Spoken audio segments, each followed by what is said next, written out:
Welcome to edit your soul. آج اپنی ہدایت اور رہنمائی کے لیے دیکھیں گے ایوب کی کتاب اور اس کا 5واں باب۔ ذرا پکار، کیا کوئی ہے جو تجھے جواب دے گا، اور مقدسوں میں سے تو کس کی طرف پھرے گا؟ کیونکہ کڑھنا بے وقوف کو مار ڈالتا ہے اور جلن احمق کی جان لے لیتی ہے۔ میں نے بے وقوف کو جڑ پکڑتے دیکھا ہے، پر ناگہان اس کے مسکن پر لعنت کی۔ اس کے بال بچے سلامتی سے دور ہیں، وہ پھاٹک ہی پر کچلے جاتے ہیں، اور کوئی نہیں جو انہیں چھڑائے۔ بھوکا اس کی فصل کو کھاتا ہے، بلکہ اس کانٹوں میں سے بھی نکال لیتا ہے، اور پیاسا اس کے مال کو نگل جاتا ہے۔ کیونکہ مصیبت مٹی میں سے نہیں اگتی، نہ دکھ زمین میں سے نکلتا ہے، پر جیسے چنگاریاں اوپر ہی کو اڑتی ہیں، ویسے ہی انسان دکھوں کے لیے پیدا ہوا ہے۔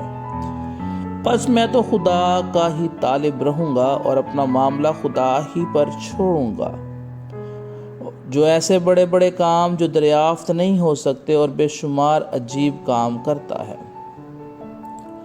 وہی زمین پر می برساتا اور کھیتوں میں پانی بھیجتا ہے، اسی طرح وہ فروتنوں کو اونچی جگہ پر بٹھاتا ہے، اور ماتم کرنے والے سلامتی کی سرفرازی پاتے ہیں۔ وہ عیاروں کی تدبیروں کو باطل کر دیتا ہے، یہاں تک کہ ان کے ہاتھ ان کے مقصود کو پورا نہیں کرتے۔ وہ ہوشیاری کو انہی کی چلاکیوں میں پھنساتا ہے، اور ٹیڑھے لوگوں کی مشورت جلد جاتی رہتی ہے۔ انہیں دن دہاڑے اندھیرے سے پالا پڑتا ہے، اور وہ دوپہر کے وقت ایسے ٹٹولتے پھرتے ہیں جیسے رات کو، لیکن مفلس کو ان کے منہ کی تلوار اور زبردست کے ہاتھ سے وہ بچا لیتا ہے۔ سو مسکن کو امید رہتی ہے، اور بدکاری اپنا منہ بند کر لیتی ہے۔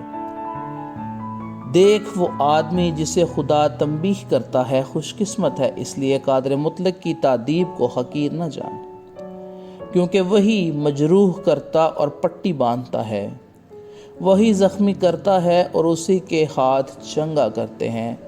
وہ تجھے 6 مصیبتوں سے چھڑائے گا، بلکہ 7 میں بھی کوئی آفت تجھے چھونے نہ پائے گی۔ کال میں وہ تجھ کو موت سے بچائے گا، اور لڑائی میں تلوار کی دھار سے۔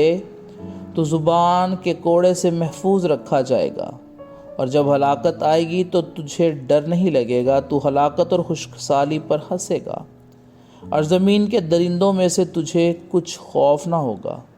میدانوں کے پتھروں کے ساتھ تیرا ایکا ہوگا، اور جنگی درندے تجھ سے میل رکھیں گے، اور تو جانے گا کہ تیرا ڈیرا محفوظ ہے، اور تو اپنے مسکن میں جائے گا، اور کوئی چیز غائب نہ پائے گا۔